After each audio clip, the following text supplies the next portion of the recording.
Retour triomphal des Lions de l'Atlas à leur hôtel à Doha après leur qualification pour les demi-finales du Mondial 2022.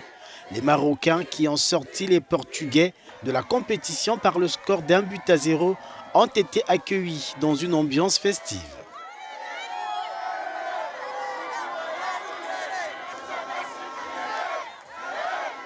Instant communion entre les héros du soir et le public qui peine à réaliser que les Lions de l'Atlas sont dans le dernier carré de la Coupe du Monde de football. On n'arrive pas à croire. Jusque maintenant, on ne croit même pas. Tu vois, on est encore dans un rêve. On va se réveiller le jour quand on va prendre cette coupe. On va la ramener avec nous au Maroc. Incroyable, franchement. Il n'y a même pas de mots pour décrire l'événement et ce qui s'est passé, quoi. Tu vois, Cristiano a pleuré aujourd'hui. Où est Ronaldo? Dans un avion. Terminé.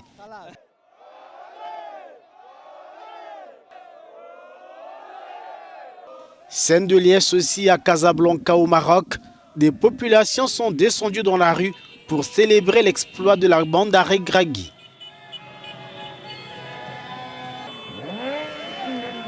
Drapeau rouge au vent, klaxons et autres. Le jeu ne valait-il pas cette chandelle tant il s'est agi de célébrer la première qualification pour les demi-finales d'un pays africain lors d'une Coupe du Monde.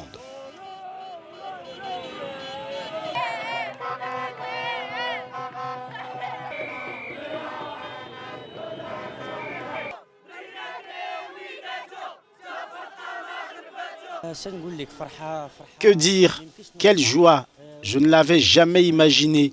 Nous sommes le premier pays africain à atteindre les demi-finales de la Coupe du Monde. Que dire? Vraiment, c'est au-delà de l'imagination. Les gens n'auraient jamais pu imaginer cela.